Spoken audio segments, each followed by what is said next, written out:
mass violence in the Middle East today aims at understanding or examining, scrutinizing which causes trigger which consequences, what is at stake, how could we analyze what is going on nowadays, again the backdrop of this long-lasting history, what did the history learn us, and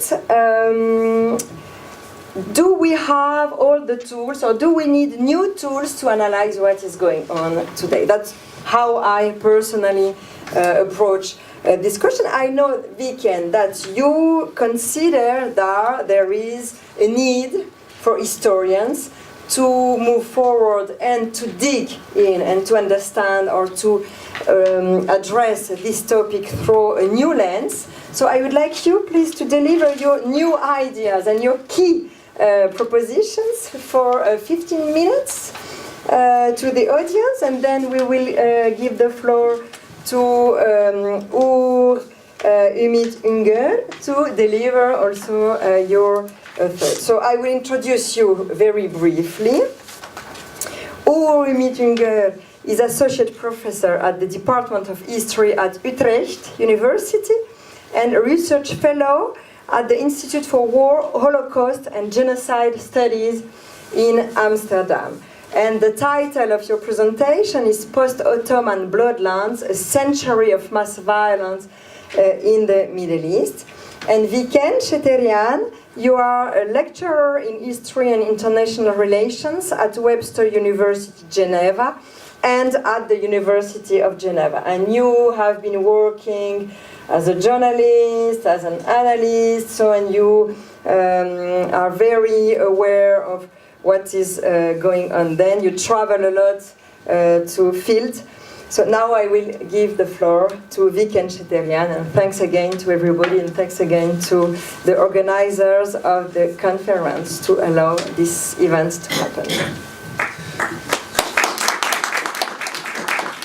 Thank you very much. Thank you, Aude, for this introduction. Thank you for the organizers giving this opportunity to talk about my current research. So I'm halfway, so bear with me. What I will do now is to translate my ideas that I'm working on to more mainstream language, and in 15 minutes what I will do is to talk about 2-3 points. And the central point that I'm trying to deal with is the way we have studied, both conceptually but also historiographically, the modern history of the Middle East. And I have problems with both. And basically, I think the way we chose to narrate the history of the Middle East is very problematic, and it creates more problems than it helps us understand our past, where we are coming from, and maybe where we might be going. Before talking about these ideas, what I will do is to take you back to 2012. It was the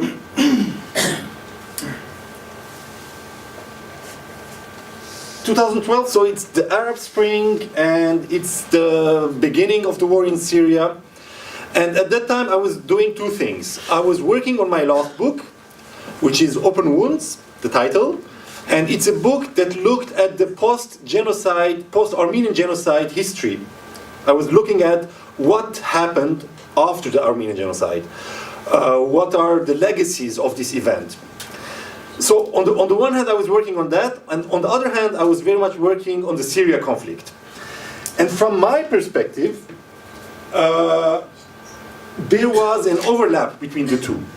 So I was going to Turkey, to southern Turkey, to places like Antioch, to Samandar, to Gaziantep. I would say it's Antep. Antep being the birthplace of my grandmother, from where 100 years ago Armenians and Assyrians from that area, they were chased, and they went down to cities like Aleppo, Deir ez-Zor, and so on, Hasake, Maknase, Jarablus, and so on. And at the same time, I was in this place meeting with Syrians who were doing the opposite migration. They were leaving Aleppo, they were leaving Raqqa, they were leaving Deir ez-Zor to find refuge in the cities, in the villages, from where my ancestors and the ancestors of many others, so basically Christians, they were deported to the Syrian desert. And the question I was asking, the question I'm asking now, is that, is there a relation between the two? The problem is that we never asked this question. The problem is that when we look at the history of the Middle East, the way it was told, the 1915 genocide is not there. The 1915 genocide, for a long, long time, it was outside history. It was the memory of some people, Armenians and others, which didn't count. When we look at the discipline of history, it's only in the last 20 years where the Armenian genocide makes part of it. So for many decades, this history has been not only censored by the post-genocide government of Turkey, but it was also censored by academia. Academia didn't accept this as an issue which was worth addressing.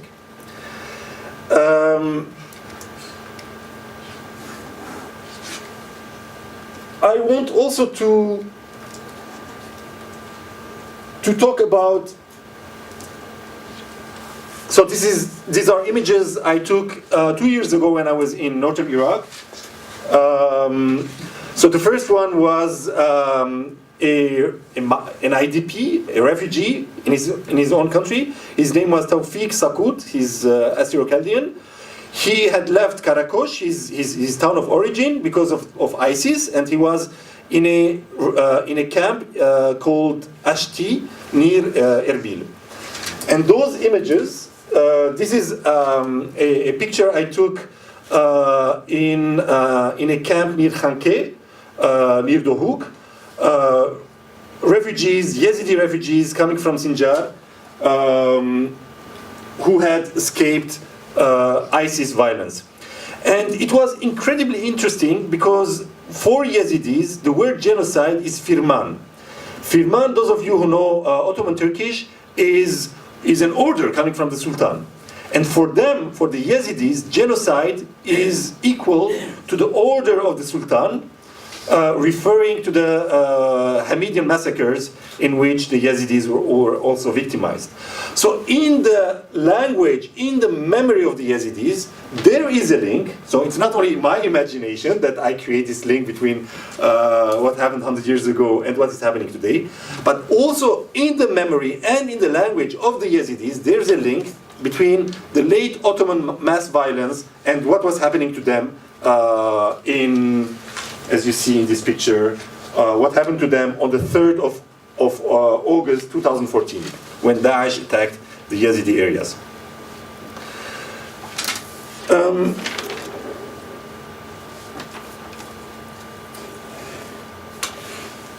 Middle Eastern history, as I said, was narrated in a very selective way. Basically, the modern Middle Eastern history starts with the end of the Ottomans. So not only the Ottoman decade of mass violence, but also the entire Ottoman history is considered to be irrelevant to narrate the modern history of the Middle East. Basically, both Western scholars, but also Turkish and Arab nationalists, they start narrating modern history from the moment of the end of the Ottoman Empire. So they start narrating history somewhere at the end of the First World War. And this history is very problematic because I think it's central to bring in the Ottomans. And by saying this, I don't mean only this last 10 years of the Ottoman history, which is very heavy 10 years, right? We have mass deportations, massacres, World War taking place, revolution taking place, 1908 revolution. But also the entire Ottoman attempt to modernize the empire. Because the Ottoman elite, including the sultans, from the beginning of the 19th century, they themselves knew that the way the empire was structured, the way the empire was built, was not valid anymore. They knew themselves they needed to change, and that's why the Ottoman 19th century is the story of the Ottomans themselves trying to modernize and eventually failing.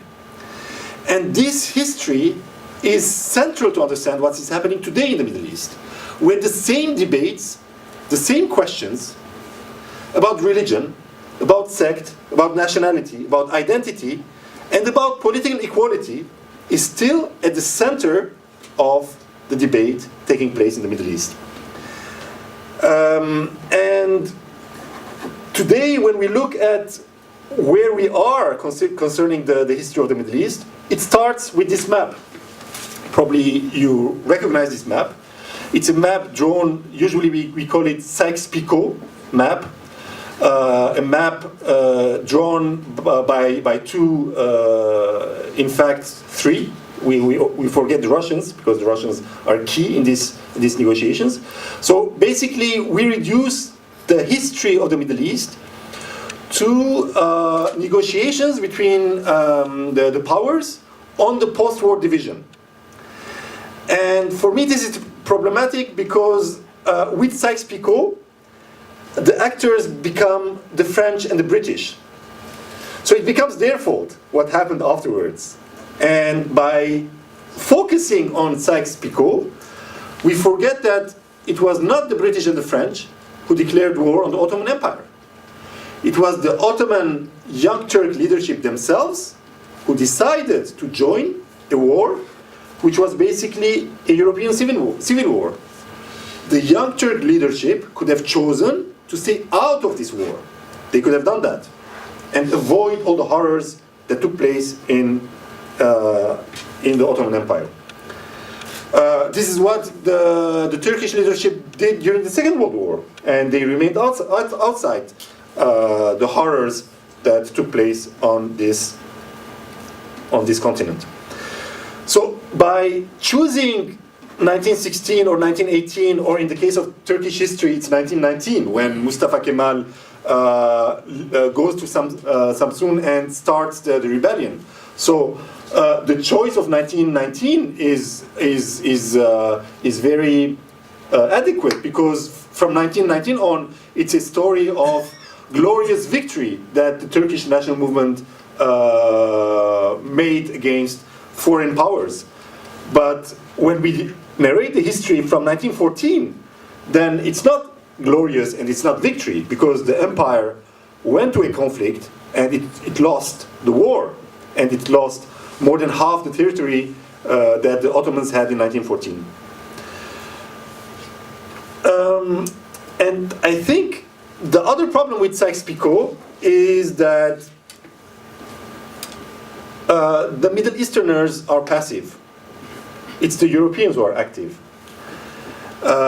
For me, this is one of the major damages done by post-colonial studies and by Edward Said and Orientalism, where, not that I'm defending colonialism, don't misunderstand me, colonialism and the colonial experience should be criticized in its real historical context.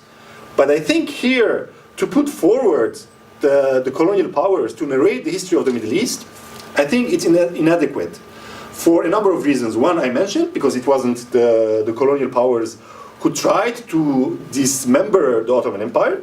It was the Young Turk leadership who decided to take part in the war.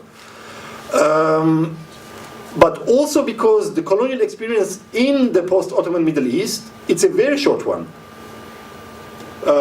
Just 2 decades. You can't compare that with the French colonial experience in Algeria, which starts in 1830, or the British colonial experience in India, which is a history of 3 centuries. You can't equate all these things in one post-colonial source to every taste. But also because my main critique is that post-colonial studies put the emphasis on the Europeans, they become the only actors, and the Middle Easterners, they are absent. They are victims, they are passive, they are subject, but they are not, they are not subject of their own history. And I think the history of the Middle East should be told by putting forward the contradictions, the difficulties, the challenges, and the crimes committed in that land. The history of the Middle East, from this perspective, is also told as a history of nation-states, secular nation-states. So Turkey becomes secular. Turkey, which deported and massacred 3 of the native Christian populations, the Greeks, the Armenians, and the Assyrians. So 3 civilizations, I would say, which are Middle Eastern civilizations. The Greeks became European since, but we forget that Alexandria or Antioch or Constantinople, these are Greek cities. So the Greeks are maybe partially Balkan, but for sure they are from Asia Minor. The Assyrians, one of the oldest civilizations of the area, completely forgotten from history now. A civilization which is central to understand the history of that area. Very often we are reminded that Europe in Renaissance period discovered old Greek philosophy through Arab translation, right? To put forward the importance of Arab and Muslim culture.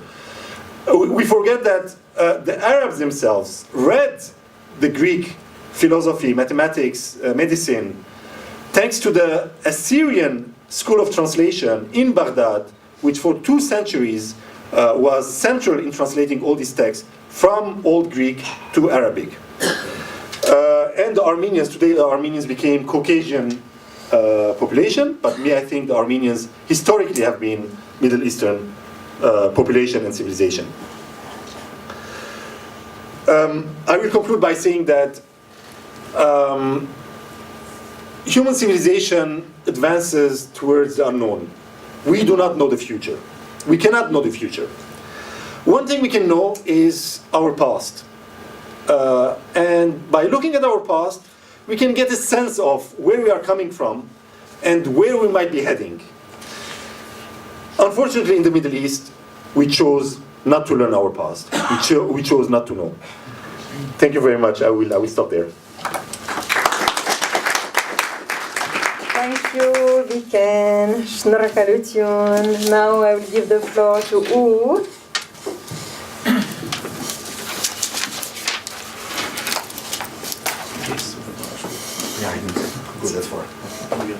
For a 15-minute presentation.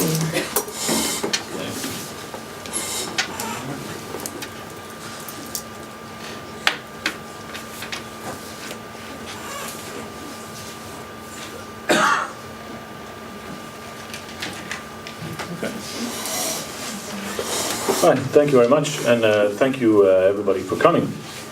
It's a great pleasure.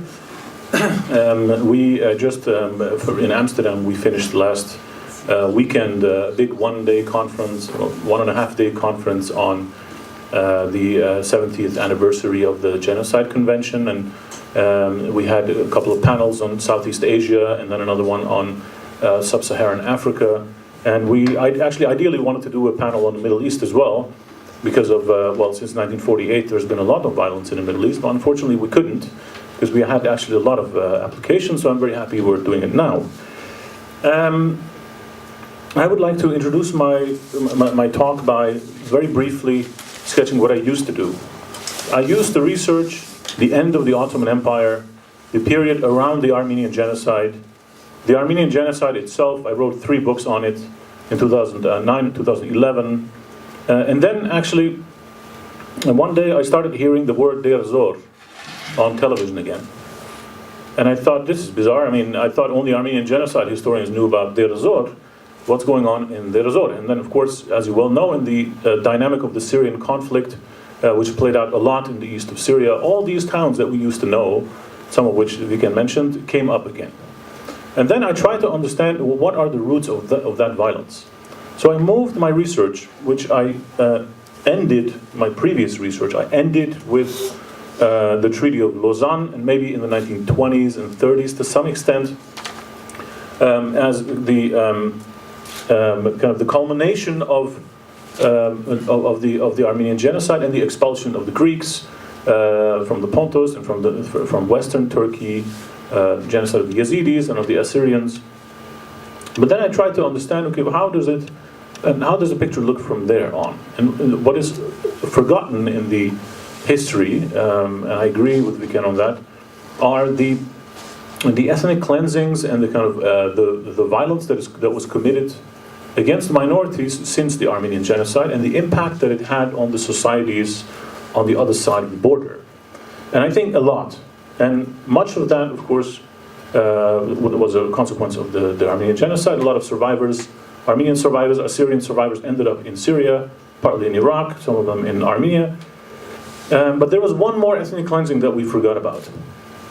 And that was the moment in 1939 when the Syrian province of Alexandret or Antioch, or in Arabic Liwa Iskenderun, was taken by Turkey on a very short notice, and it was turned into the final Turkish province called Hatay. And what is interesting is that in 1939, immediately Armenians in Hatay, because there were quite a few, were expelled by the Kemalist forces. But the Armenians were not the only ones who were expelled. There was also significant violence against an expulsion of Alawites, so Alawi people. That includes upper middle class, intellectuals, nationalists, in some cases Alawite sheikhs. They were also expelled, and they always ended up, of course, south of the border in what is now Latakia, and also later in Damascus.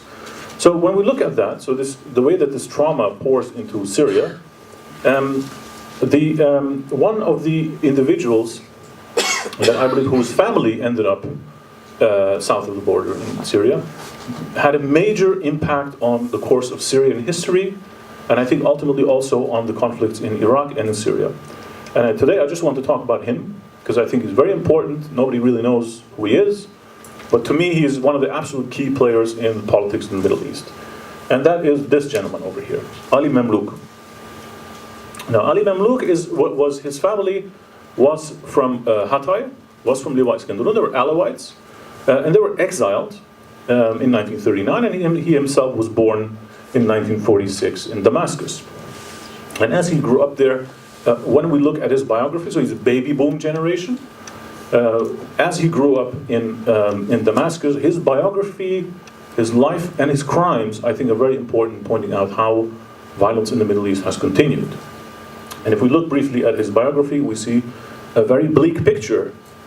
We see a man who came up through the ranks of the Mukhabarat, of the Syrian intelligence agencies. So here's a list. So in 1970, there's a coup d'etat by Hafiz Assad. Ali Memluk is his right-hand man when that coup d'etat happens, when many other Baathists are put in prison, communists and other Islamists are executed and exiled.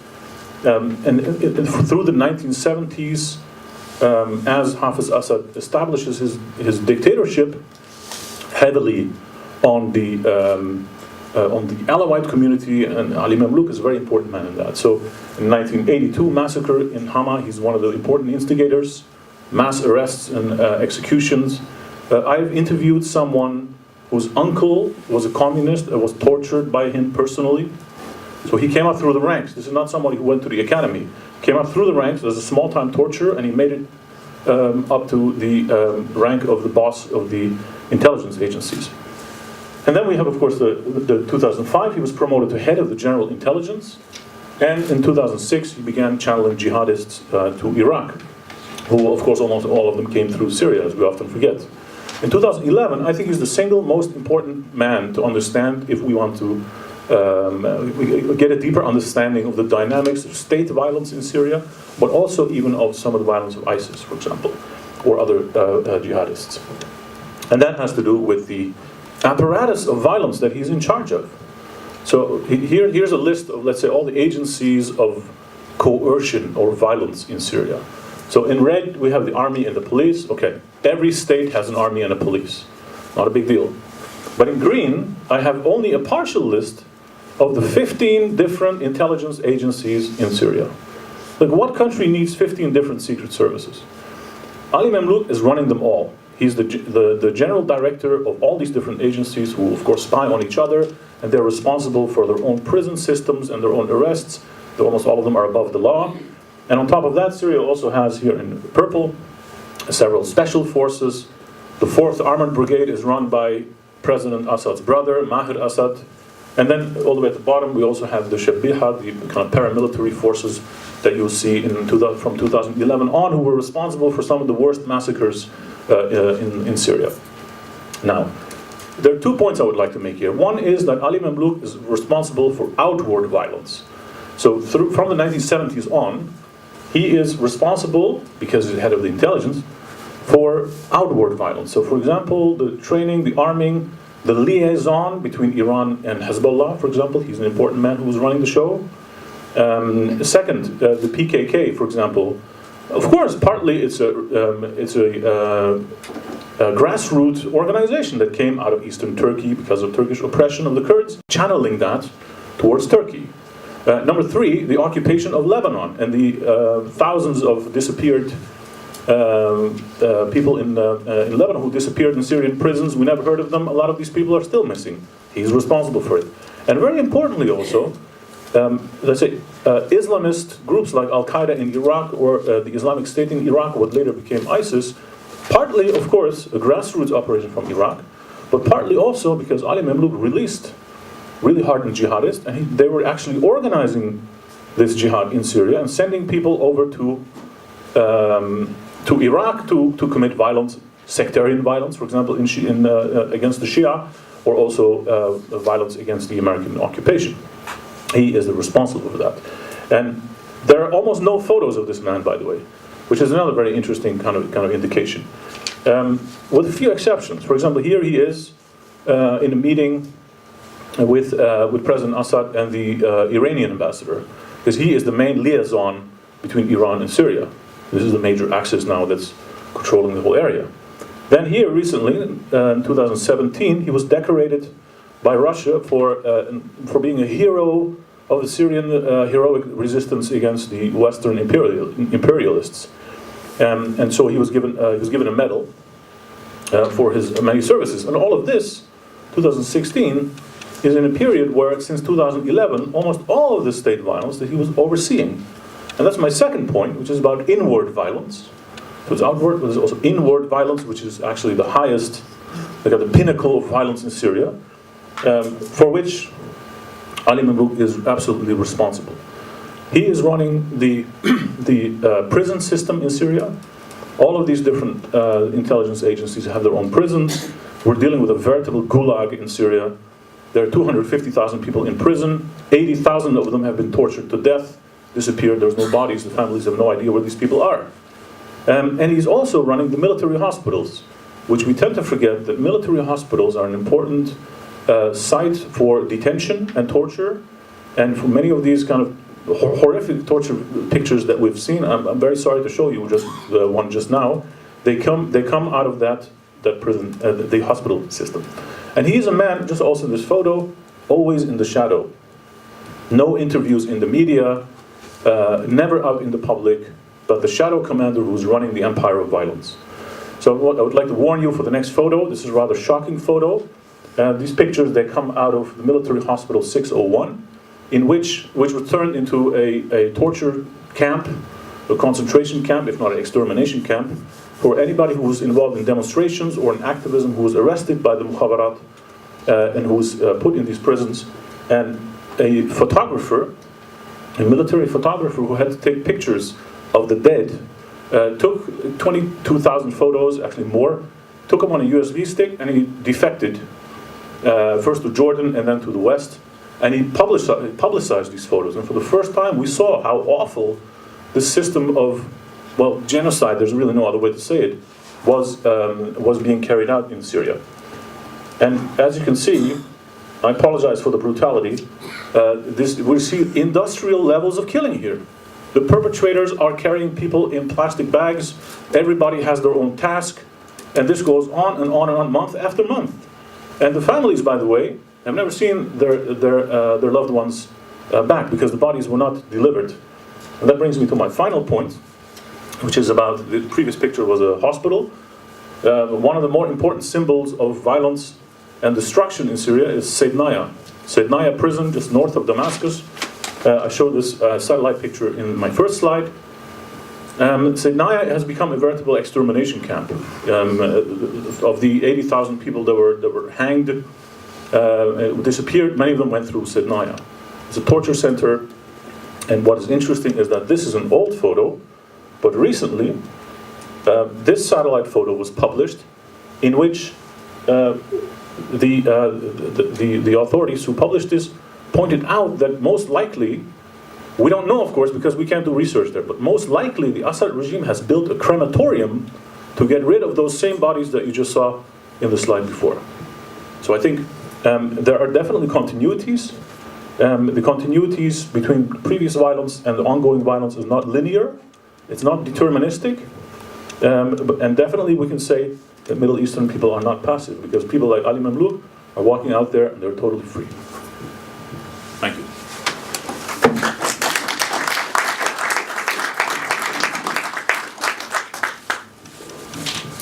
Thank you very much to both of you for your very stimulating insight and the presentation you delivered to us. I must say that the photograph you showed has shaked me a lot. Coming back to the analysis, I would like to say a few words, very short, and to ask you a question. What was really interesting when we prepared this conference together, exchanging by emails, there was a first formulation of the evening, and when if I correctly remember, Nicolas proposed to entitle the conference a little bit differently. Namely, there was the expression attempt of genocide, and being very cautious with the use of the word genocide. I'm not a lawyer and I'm not a historian and I'm not a judge at the Hague and at international trial.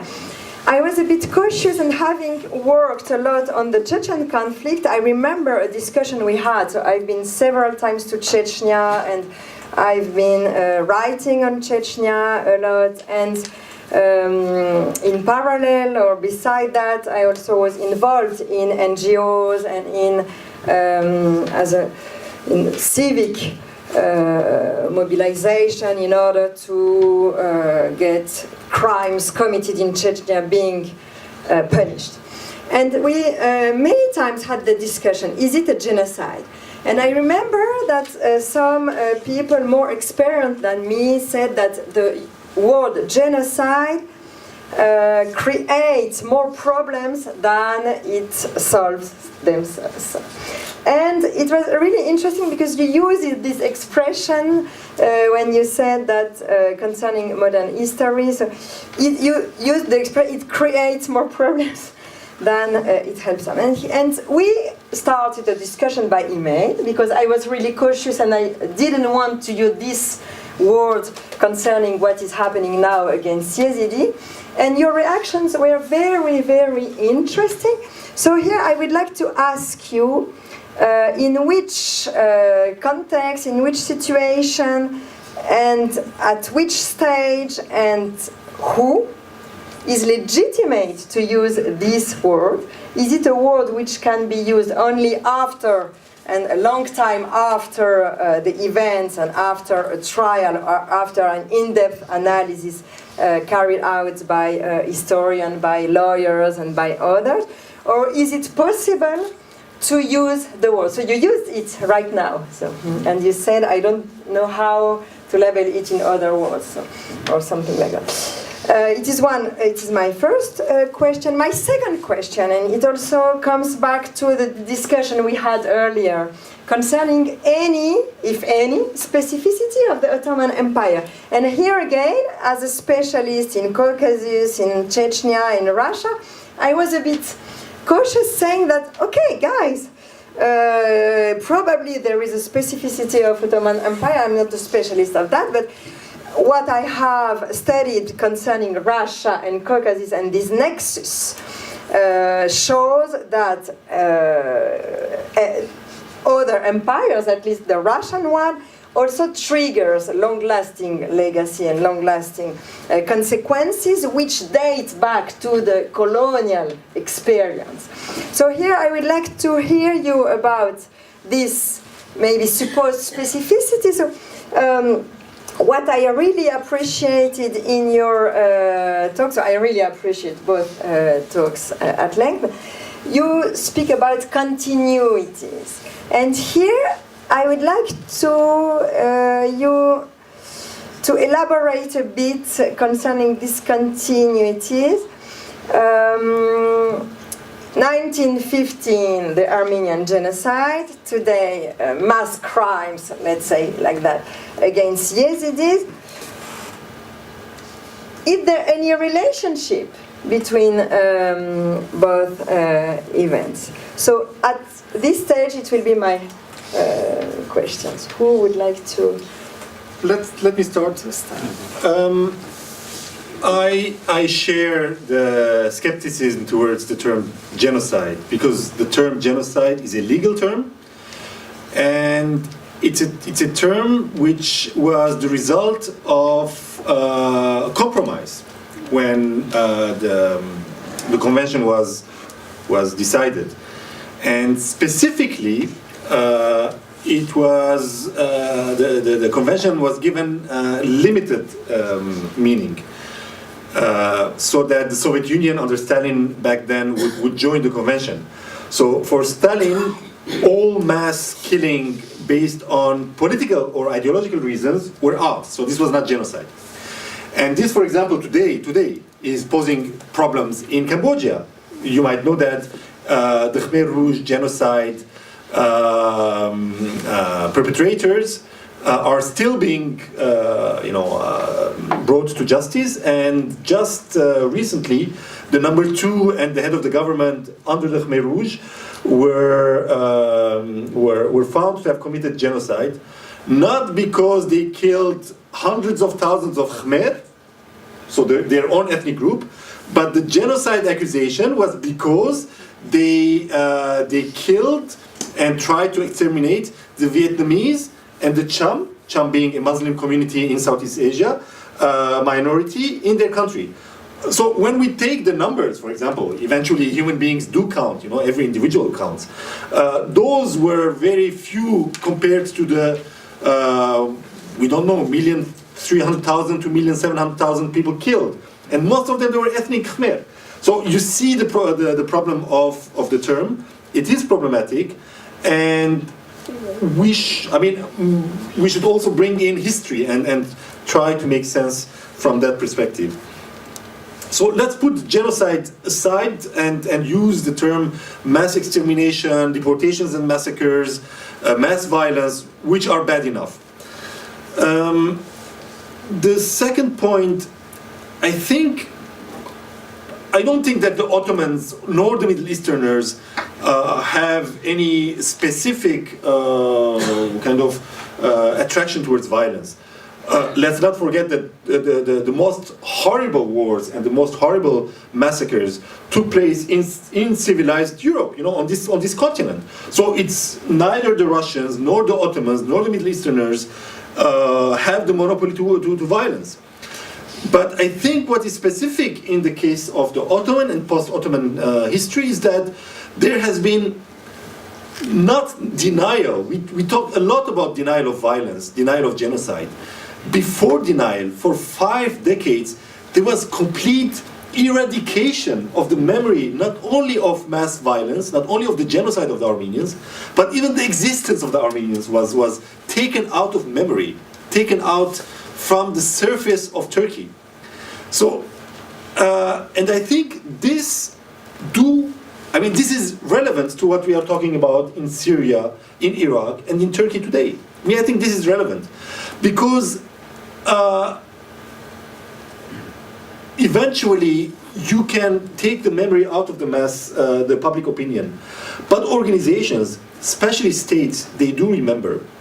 And the states in the region, post-Ottoman states, that do resemble, they are built around the mukhabarat, or the secret services, or the tashkilati makhsusa, right? They are all states where the backbone is the most repressive agency. And this agency, this organization, does have memory. They remember very well. And their memory tells them that, in fact, in case you are in front of a problem, then deportations and massacres are the solution. Not only it's a possible solution, but it's a heroic solution, because those criminals who have been in charge of mass murder, they are celebrated as the saviors of the nation. So I think in the Middle East, they do count, and there's the continuity. Because the state does remember. The state remembers its past, and the state up to today has told everyone that my past crimes, don't talk about it. I do talk about it. No one else talks about it. I control the discourse around it. And my last point is that the comparison between Ottoman Turkey and Russia is very relevant. And I think Russia has a similar problem. And me too, I did work on the conflicts in the Caucasus, including Chechnya, including Karabakh and Abkhazia. And my conclusion from Chechnya is that Chechnya could have been very different. And in case Russians looked at the Chechens differently, in case the Russian Democrats who were just beginning to debate about the mass violence under Stalinism, including the punished peoples, so those populations that were massively deported to Siberia and Central Asia in 1943, 44, and 45. And the Russian Democrats in 1990, 1991, they were just starting a debate whether to apologize from these populations, from the Tatars, from the Chechens, the Crimean Tatars. And I think in case the Russian intelligentsia and the Russian state had recognized that mass deportations of entire populations is a crime, then they could have stopped using mass violence against Chechens and others in the future. And I think this is the key to reach a point where we are able to say, in the past, mass killings were crimes. Because by identifying these events as crimes, we are telling towards the future that we will not use the same methods anymore. We will not kill people in case they start demonstrating and saying we want freedom, we want hurriya, or we want reforms, or we want equality, or we want whatever. And this is the problem. In this part of the world, Russia and the Middle East including, the states do not recognize the political agency of individuals and groups and punish them with violence when these groups, they claim to be citizens and claim to be political movements. Thank you very much, Vicken. Ugur? Yeah, there's a microphone. Ah, you have one. I think, yeah, this is my own microphone. So, yeah, so I think there are a couple important points that were made here. One is that, so genocide, of course, it's a legal term, but it's also a historical and social scientific term. Maybe not with the exact word genocide, but for example, in German, the term Völkermord has been around way before the Genocide Convention and before the Second World War. Actually, German historians used the term in the 1920s when they were writing books about the First World War. They used that very term to talk about the destruction of the Armenians. So we have to kind of, the legal fetish, we have to leave that aside, I think, to some extent. And we need to ask the question, how can genocide be understood historically and social scientifically?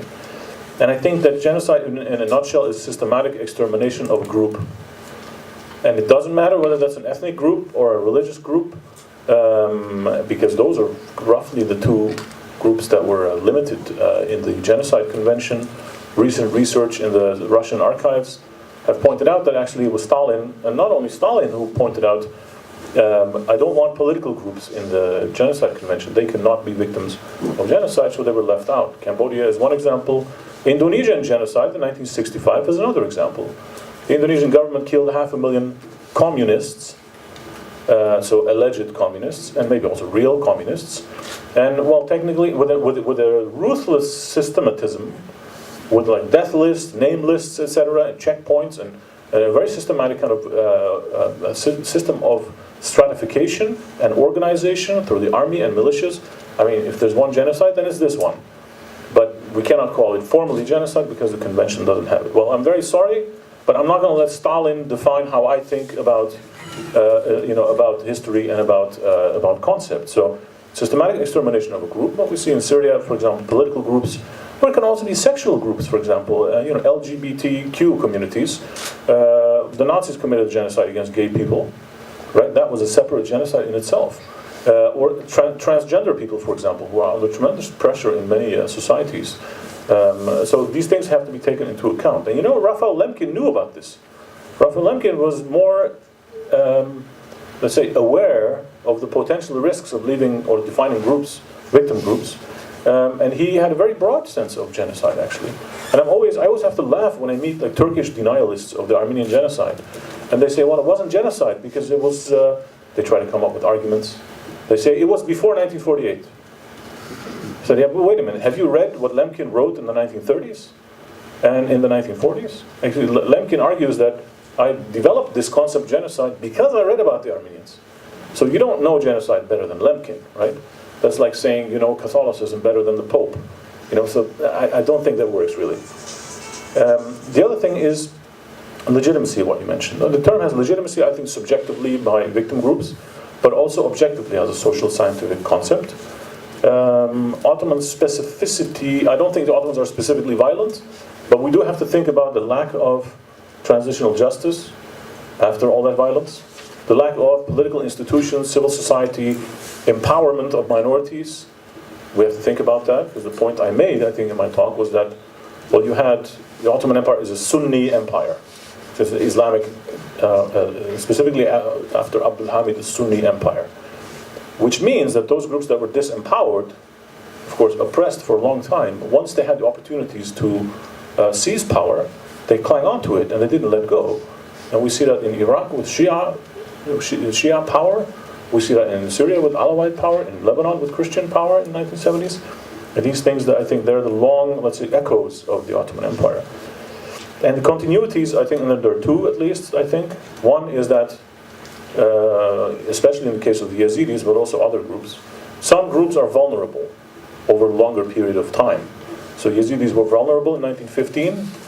There's no state protection. They were vulnerable under the British Mandate.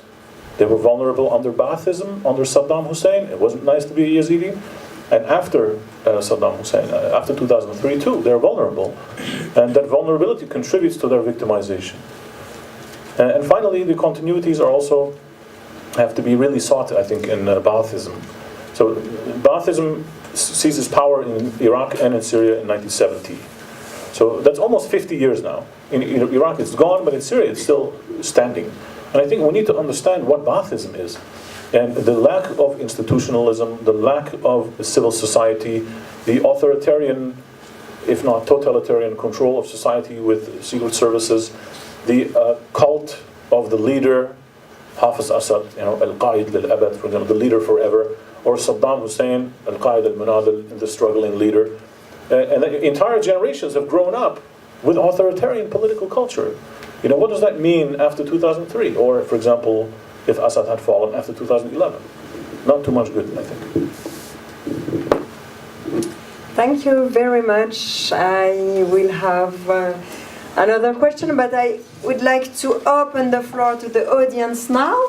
So any one of you can ask his or her question to our guest speakers. And yes, please.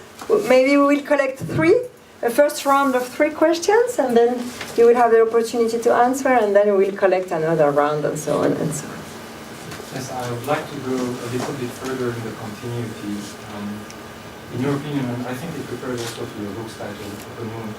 In your opinion, this circle of violence for the past 200 years, genocide, violence, etc., do you see that it has an impact on the construction of the modern diaspora? I'm asking this because as an Assyrian living in the European diaspora, it's really difficult to foresee a sustainable future for my diaspora while Assyrians are being killed in the Middle East, and it's the same for the Yazidis. Thank you. First question about diaspora. Yes, please. Basically, it was very complicated to follow your presentation, but I'm just trying to get the points. But finally, I have some questions actually. First of all, I'm from Iran, and I used to be in the university lecture, but at the moment I'm lobbying for human rights and for PhD in Iran. Also, you are not mentioning kids. And what's happened to rich people around the region, and because you know. Please, can you speak up? I'm not sure everybody listens to your words. Thank you.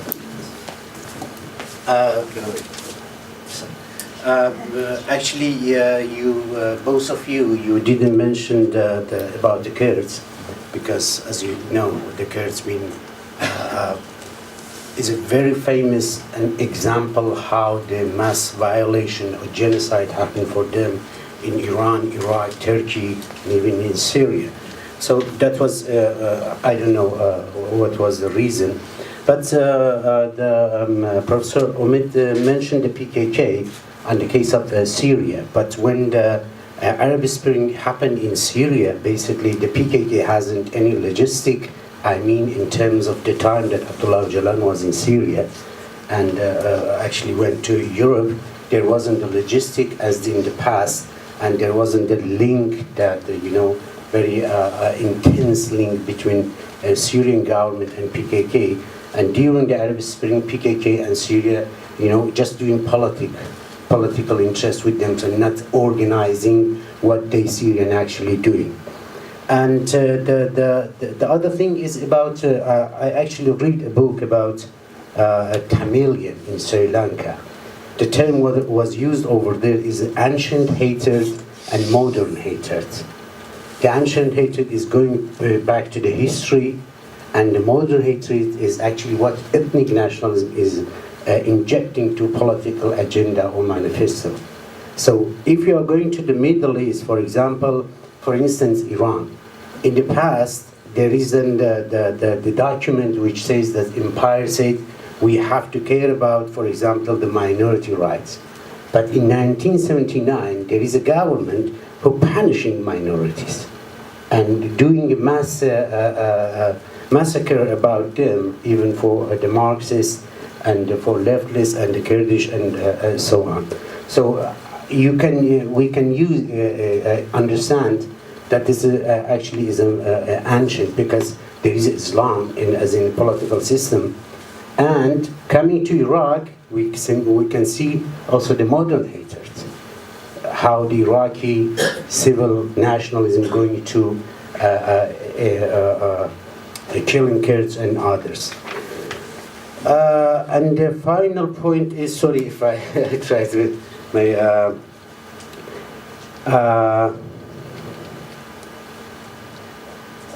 Okay, you talk about continuity, but what I'm thinking about is continuity from who and for what? Who is going to continue? Is a continuity by who is in the place, and for what reasons? I think it's going to be there will be the answer if we find out who and for what, and then there will be. Thank you very much. Sorry. Thank you. And the third question, yes, please, Madame. I don't need it. I can shout. I'm not a social scientist, but I was also wondering, from the title, Mass Violence in the Middle East Today, why do we just keep to Syria? I mean, I have the same question as the previous speaker.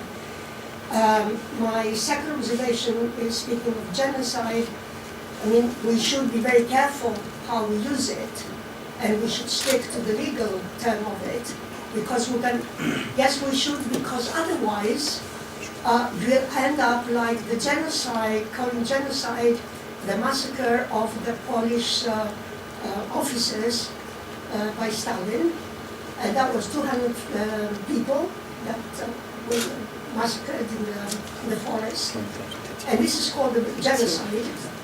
And you cannot compare, I'm sorry, I don't want to be sort of racist or anything, but you can't compare the million of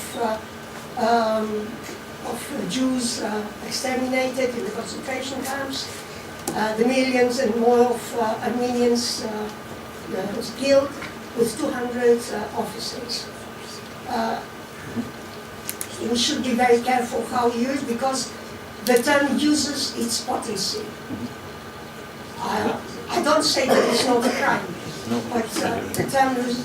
And my third point is just a question, because I didn't understand why should this person, Ali, whatever his name is, I didn't catch it very well, why should he support jihadists when jihadists actually is a problem of Syria?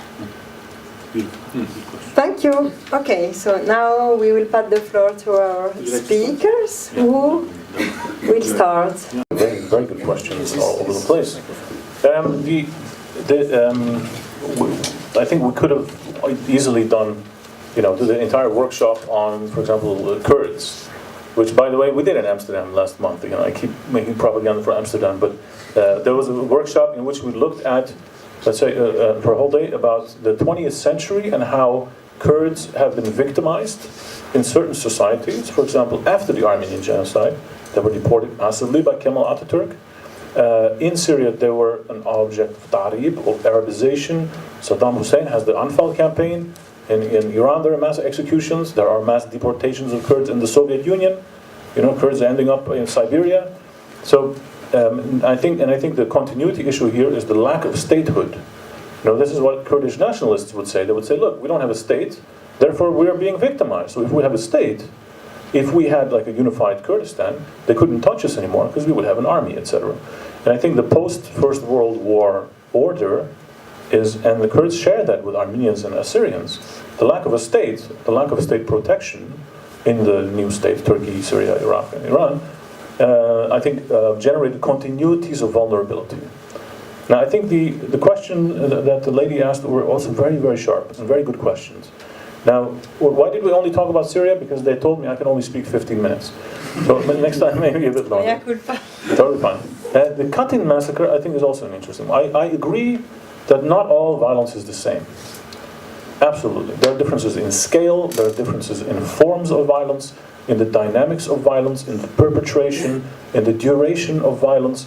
There's a lot of criteria that you can look at and say these things are different. Everything is unique.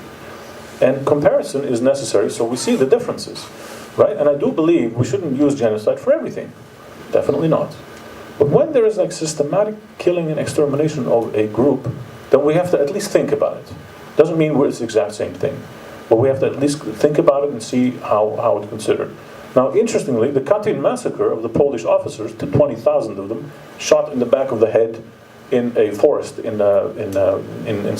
Smolensk, Russia, is interesting because Raphael Lemkin, who wrote about Katyn, thought actually that was a perfect example of genocide. So this is great, because I just said that people know better than Lemkin. And it's also a very good question about why does Ali Memluk use jihadists? He himself is a secular, probably atheist. He's from a minority group, all right. Well, how is it that this sounds contradictory, or it sounds like a conspiracy theory? But it's not. It is actually a very ingenious way of using your enemies, who you have in prisons, thousands of them, and to let them loose on another enemy. So what they organized is from 2005 on, especially, and in 2006 you have the sectarian war in Iraq between the Sunni and the Shia. Ali Mamluk and his men, they put a bunch of these jihadis on a bus. They told them, look, you want to fight against the Americans, right? And against the Shia. Perfect. Here are the buses in Damascus. Actually, the buses used to leave from across the American embassy. That's the ironic thing. And people would criticize it. They would say, look, this is going to come and bite you back one day, like a boomerang effect. And it did. Because those guys went to Iraq, they fought there for 5 years, 6 years, radicalized, and then they returned as the Islamic State of Iraq and Syria. So this is a cynical, deeply cynical way of using criminals who are in your own prisons. But remember, and I'm sure Vicken will back me up on this, the Teshkilat Mahsusa, which he mentioned, the special organization that massacred the Armenians while they're being deported. A lot of people who were in the special organization in 1915 had been released from prison. Because the Young Turks said, okay, look, you want to get out of prison, right? Okay, you have to do something for us. There are all these Armenian deportees, go and massacre as many as you can, and then you're free. So it sounds counterintuitive, but it makes perfect sense if you're cynical. Thank you. Vicken, about diaspora. Thank you. Yeah, about diasporas, it's a very difficult question. It's a difficult question for the diasporas, for the communities back home, but for the entire Middle East. The disappearance of the Greeks, Armenians, and Assyrians from the region has changed the nature of the Middle East. I mean, the Ottoman Empire, still in the beginning of the 19th century, had 40-50% Christian population. And today in the Middle East, we have only 5% of Christian population left. And this shift is not only a problem for the survival of those communities and their civilizations, it's also a question of how those who remain behind will reorganize their space. And the result is that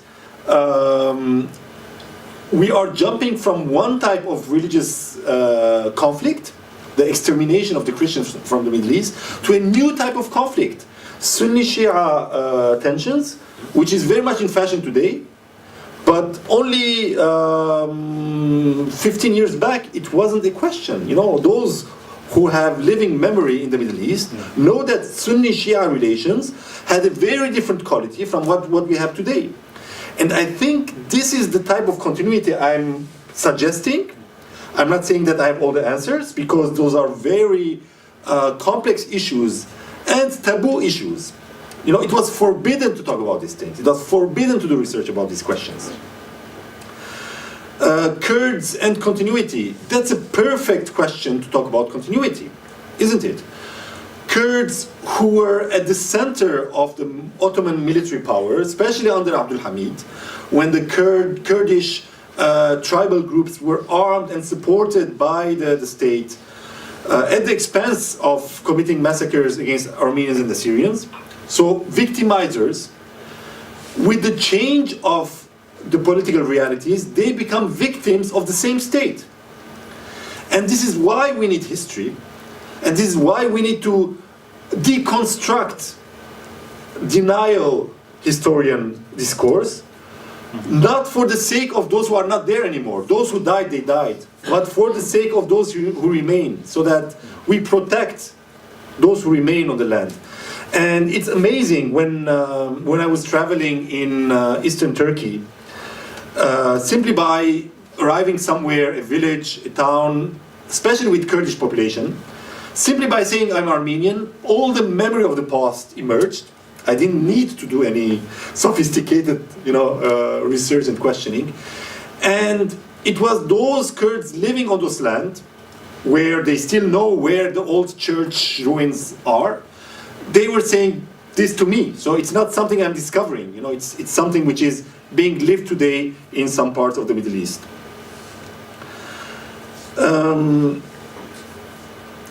And about Kurds becoming victim under Arab nationalist regimes in Iraq and in Syria. We should also remember that before the Kurds, the first probably sectarian / ethnic massacre was that of the Assyrians in Simele. Before the Anfal, before all the deportations, massacres, change of identity, so the same kind of policies from which the Kurds in Iraq, in Turkey suffered from. Before that, it was the Assyrians who were themselves refugees coming from what became, southeast Turkey, and they were massacred by an army officer who was Kurd and who, before that, had been an Ottoman army officer. So again, continuities, there's so many when we look at biographies of individuals. I forgot now the name of the Iraqi army officer who led the massacre against the Assyrians, but in case... Al-Sabah. Al-Sabah? Yeah, are you sure? I'm not mistaken, yeah. It was on the 20s, 30s. It should be 30-31. Yeah, they were massacred on the north of Iraq. Yes, So, and when you look at his biographies, you see the continuity between what he did, what he witnessed as an Ottoman officer during the last decade of the Ottoman Empire, and later as an Iraqi army officer. And when I was mentioning that the backbone of most of the Middle Eastern states is the secret services and the military. I mean, again, when we talk about 1920s, 1930s, those officers were former Ottoman army officers. And we have not done any research about this, about possible continuity, about what they witnessed as Ottoman officers with the deportations and massacres of the Christians, and later becoming the founders of new states. Thank you very much. Another round of questions, comments. Yes, please, yes, Nicolas. Do I have to stay here standing?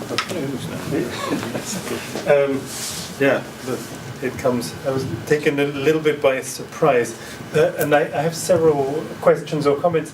One has to do with Indonesia, not to jump to another continent, but you mentioned the politicide, or I'm not sure how you would mention it, in Indonesia. And when I read about this in the past, what struck me is that there was the same obliteration of history in Indonesia as there was in the case of the Armenian genocide and maybe others. And in a very striking way. In other words, even in the villages where it happened, the people who had committed it and the people whose families had been affected lived side by side, and the relationship between these people was affected by the event, but nobody talked about it. And I was wondering whether the sort of thing that we're talking about tonight has been observed in Indonesia. Has it affected the relationship between people, the political culture, the impacts of violence in Indonesia in any comparable way? I don't mean to broaden the discussion, but sometimes looking at another comparable example can be fruitful.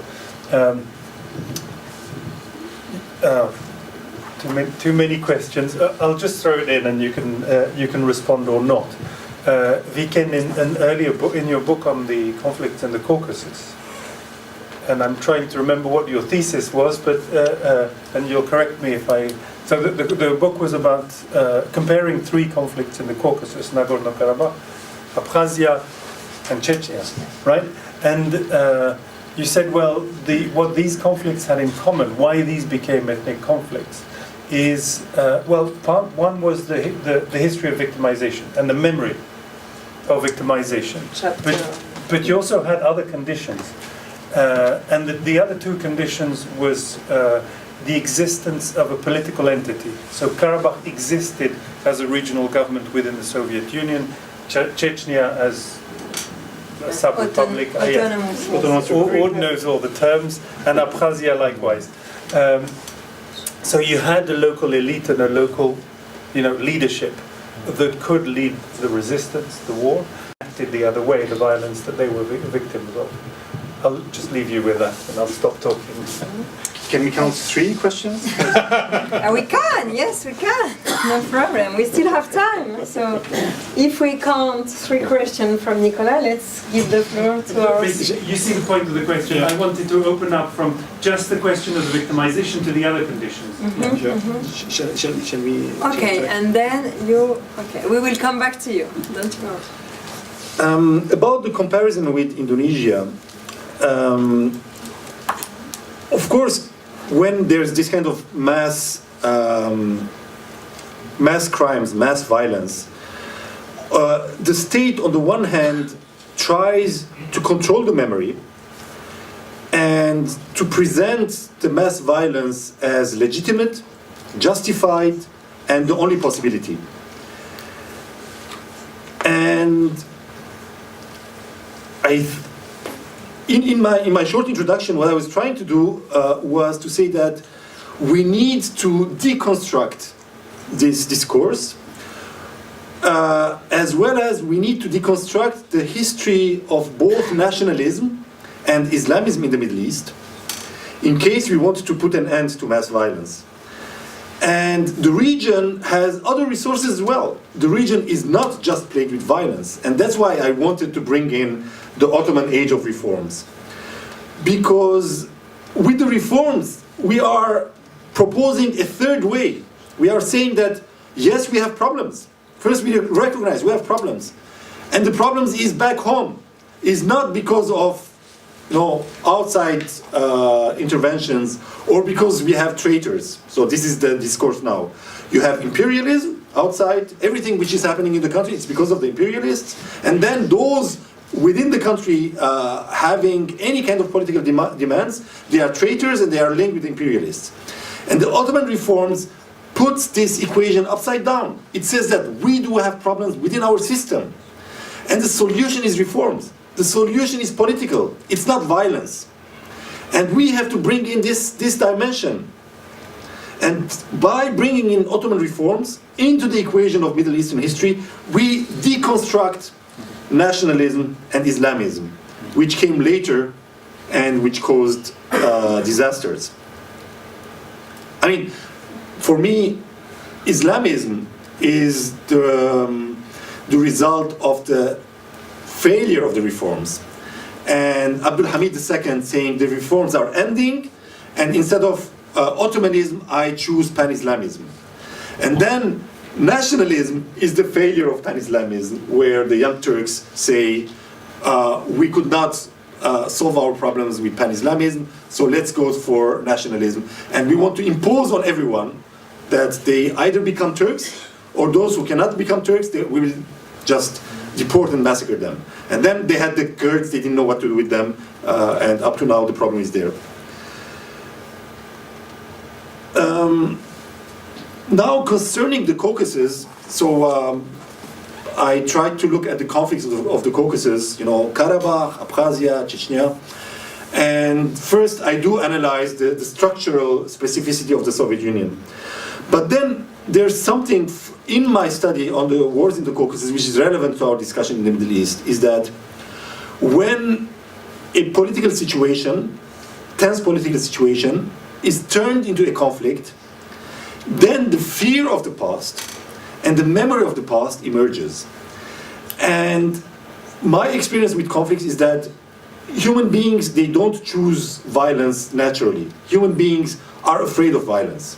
If I hit very strong on the table and I make noise, everyone here will be afraid. I will not do that, Aude. So just imagine human beings in situations of war. No one likes war. War is first violence that soldiers do on themselves. And everyone who has experienced violent situations knows that. War is not something normal.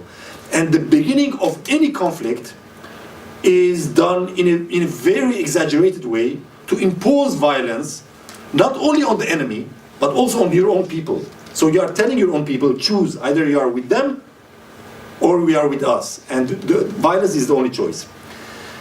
And here memory comes, and it is important, because all sides remember violence.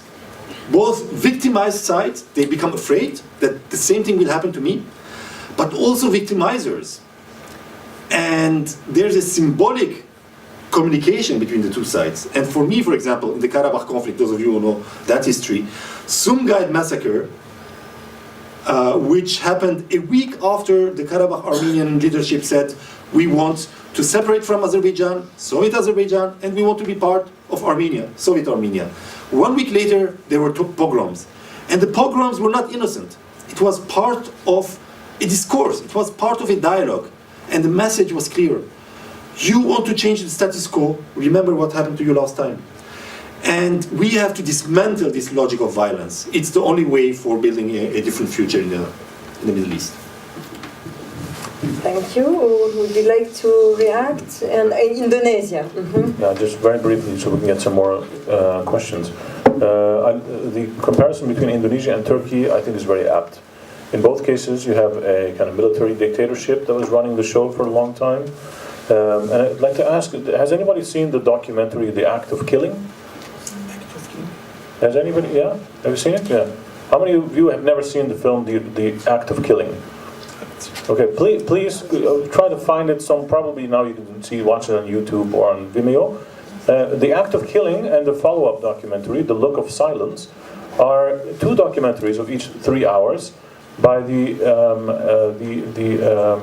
documentary maker Joshua Oppenheimer, who went to Indonesia in the 2000s, and he lived there for many years. And he was hanging out with perpetrators of the 1965 genocide, which by then, of course, these were old men in their 60s and 70s. And I watched that documentary, and I thought, I've been studying genocide for a long time now, but that really shocked me. The total impunity, walking around in society, telling Joshua Oppenheimer how many people they killed, openly bragging about the locus of the violence, the power that they had. And these are paramilitary groups and criminals who were empowered by Suharto. And the absolute impunity and power that these groups had, I thought, well, you know what? This kind of looks like the Republic of Turkey. Because this is roughly how it was, let's say, in the 1950s or 60s in Turkey. You know, because the thing about genocide is if a government that commits genocide does not fall, like the Nazis did, for example, or in Rwanda, then they very often are empowered by the genocide because they have no longer any opposition in the country. They often kill opposition together with the victim group. And you would probably have something like that in Turkey in the 1950s if you would have gone. Most likely you would have something like that. That's what I thought was the most shocking. The absolute impunity, lack of humanity and justice for anybody.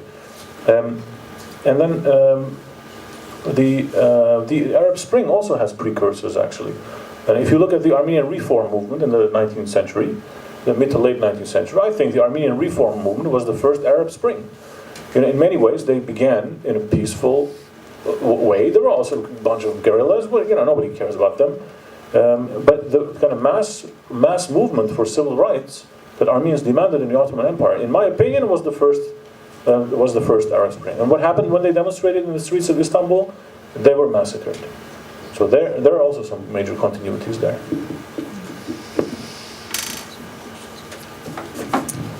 Yes, please, you had a question or a comment. Yes?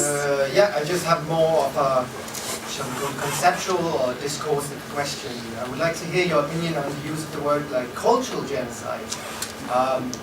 Obviously, it could be argued that it's watering down the meaning of genocide, but on the other hand, you could also argue that it's increasing in importance. For example, when you see what's happening to the ethnic Uyghur population in China's Xinjiang region, for example.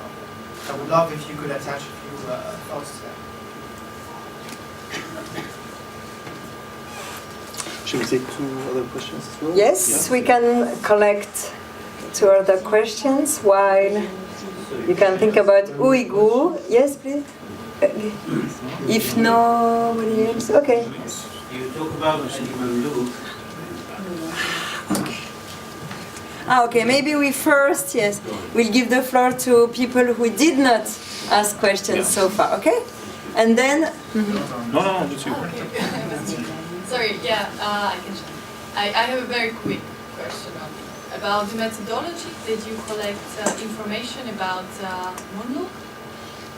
And what is the way that you actually get the information from? Because I believe that the regime is very closed. And I mean, as you said, like it's very weird or strange that there is very little even photograph pictures. Thanks.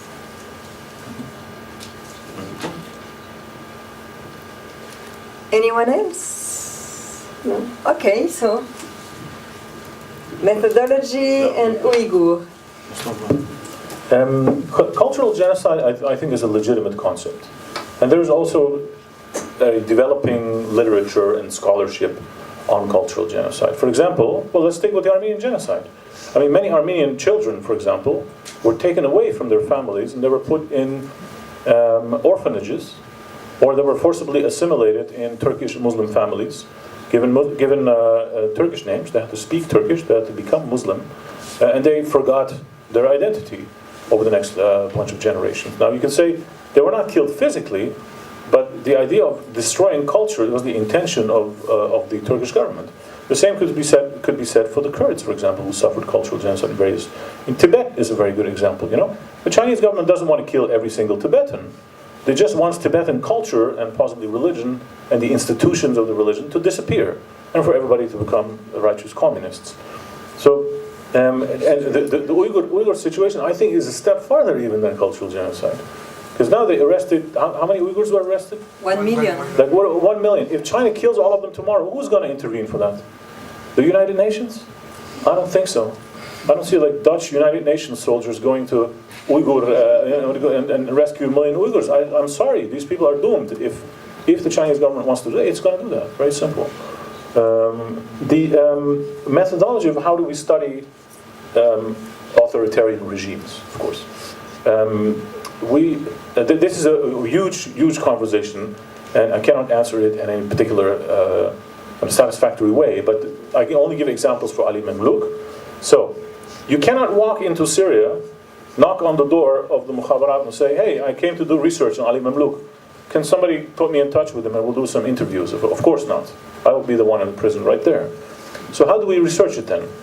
Well, in two ways. I think the testimony of the victims is very important. I mean, if we know anything sophisticated about the Armenian genocide, it's because the victims have written things down. And I dare you to read the testimonies from the Armenian genocide. They not only talk about how they feel and how their families were victimized, but also how the perpetrators were working. You know, because the perpetrators are not writing down necessarily of their crimes in a public way. So we need victim testimony because the victims have seen the perpetrators in their worst moments. And when they survived it, survivors, they give us incredible materials. As I said, I interviewed somebody whose uncle, and we also interviewed the guy directly, but he's still inside Syria. The man was now a 65-year-old former communist, and he was tortured personally by Ali Memluk when he was still at that level of the Mukhabarat. So that's one thing, victim testimony. The second thing is, I think, even more interesting, especially because we are in Brussels, is that when the Syrian civil war developed and Assad started losing territory, in the territories that he lost, the Free Syrian Army came in, or this was in 2011 especially. They took territories such as in the north in Idlib or Deir Zor, Raqqa, also in the south in Daraa. The Free Syrian Army went and took territory, but behind the Free Syrian Army were these activists who, as soon as they went into a city, they went to the Mukhabarat buildings and they took those archives and shipped them out to Jordan or Turkey and shipped them right over here in Brussels, actually. The archive of these leaks or these stolen archives were right here on Avenue Louis. I once visited these guys. Of course, this is highly politicized and very, very sensitive material because there's material on that, on how people were killed and tortured, and many people are still alive, actually. It's a very private material. But they want to use that for prosecutions. So, and Ali Memluk's, his signature is on every single order all over these documents. And he's actually number one on the list to be prosecuted in this. And there's a website, I can give it to you later, that lists all these kind of prosecutions based on these documents from the Mukhabarat archives that were leaked or stolen. If I may add one point on this. Of course, you know there's a number of groups and commissions working on the mass violence in Syria. The UN has the Commission of Inquiry on Syria. I worked for 6 months on the second report as a political analyst, and there are entire teams of investigators who were interviewing back then and since then, and the idea was each time there was a possibility, there was an event to go. It was not possible to go to Syria because the Syrian authorities never authorized that. But what the commission did was to interview with witnesses, including former military. Right? Many former military officers and soldiers deserted and passed on the other side or became refugees. So I myself met a number of them in southern Turkey, in northern Iraq, and the commission also did interviews with some others in Europe, in Jordan, in Lebanon, and so on. So there's today enormous amount of information, data, codes, as well as documentation, which gives us a precise idea about the mechanisms of decision making and those who are responsible for decision making of the horrors taking place in Syria. Thank you very much. Maybe while I have the mic, again, I'm not a specialist, but concerning cultural genocide, you should remember that in the Article 2 of the Convention on the Prevention and Punishment of the Crime of Genocide, Article 2, I will read it because I think it is really important to hear, especially the last point. In the present convention, genocide means any of the following acts committed with intent to destroy in whole or in part a national, ethnic, racial or religious group as such, killing members of the group, causing serious bodily or mental harm to members of the group, deliberately inflicting on the group conditions of life calculated to bring about its physical destruction in whole or in part, imposing measures intended to prevent birth within the group, and last, forcibly transferring children of the group to another group. So in this, through this lens. Yeah. And I would like to, your talk remembered me a sentence Professor Eric David pronounced at the ULB some time ago. I remember it very precisely. So when he started explaining to the audience of students what a genocide is, and he said that if the last Mohican is exterminated as a Mohican, it is a genocide. So when you start speaking about figures, here we qualitatively address something not necessarily related to figures. Let's say Srebrenica or... Yeah, but it's all together.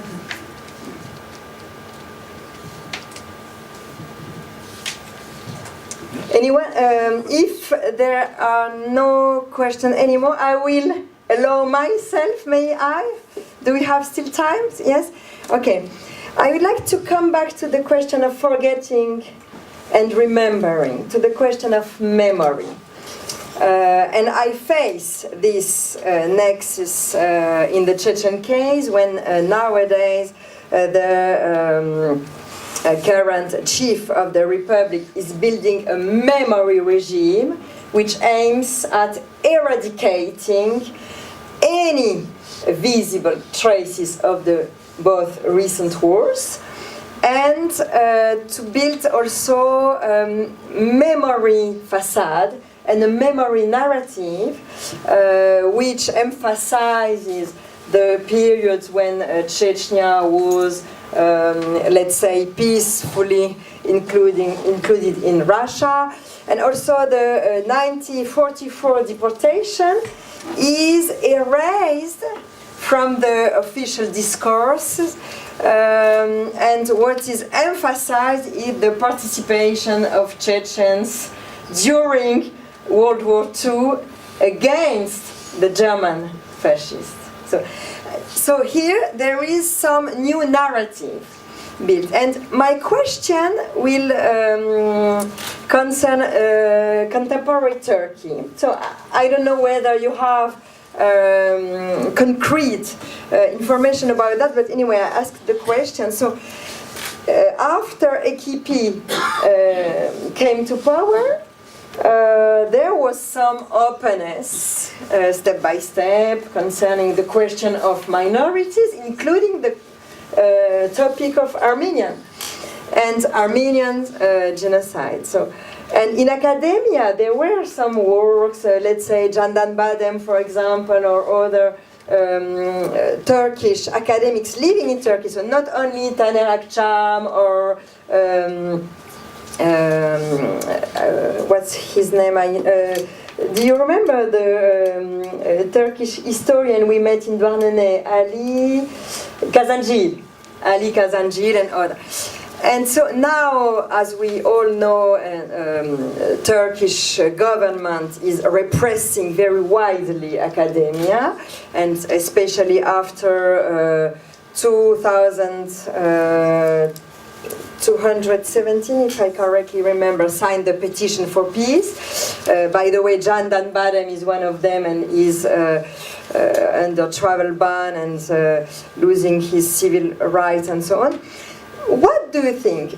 Is this experience of the 20s when there was this openness of this window with a lot of a new breath of air in the academia and in this expression of being Armenia? So how many Turkish children discovered that their grandmother was an Armenian, being as a kid transferred to a Kurd or to a Turkish family? And so there was some kind of dynamics within the Turkish society, and also with this recognition of Muslim Armenians.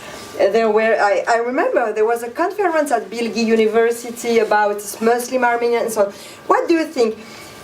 Is this dynamics which existed, even if maybe it was in a very narrow circles, in a very close circle, is something still existing, or will this experience leave some seeds for the future, despite the current trend in politics in Turkey? I try to be optimistic a bit. Yeah.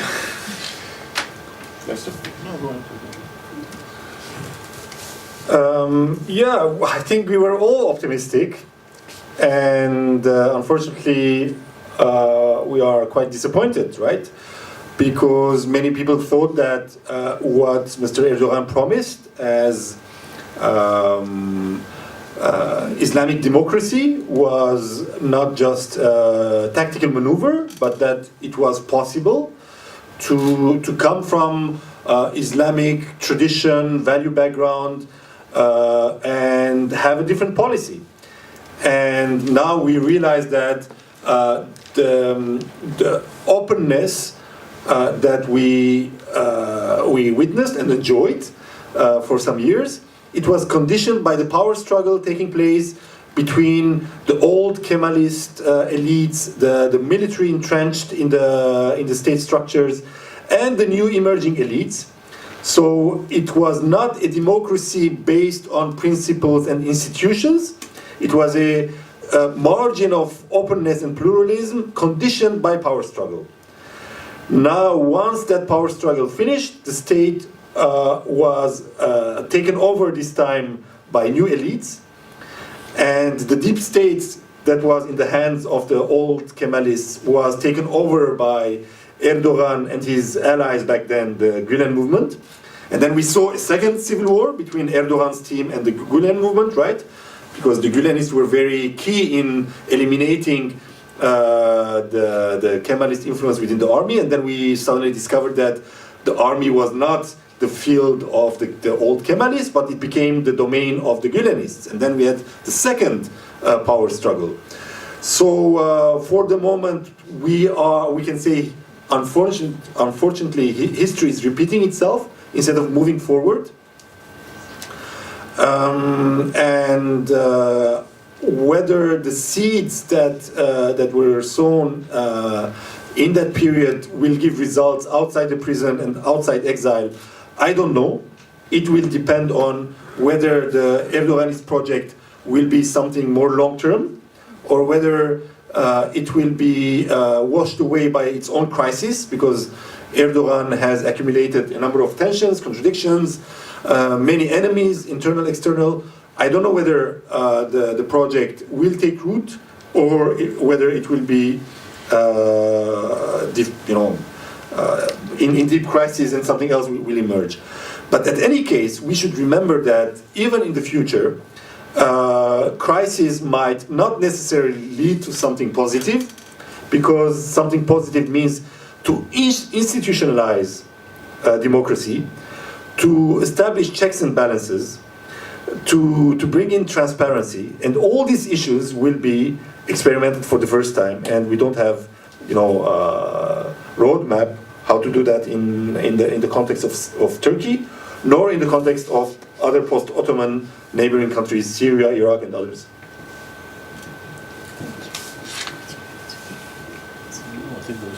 Okay. According to all studies regarding the attention of an audience, after 2 hours, it's time to have a glass of wine, to have a small talk. So I have the feeling that what had to be said has been said. Anyway, the discussion is going on, reflections are going on, all what we have been listening to you will circulate and will continue to animate. So I would like to thank very, very warmly our guest speakers. And I would like to thank the organizers of this conference, Nicolas, Tavitian, Céline, the AGBU, and all the collective.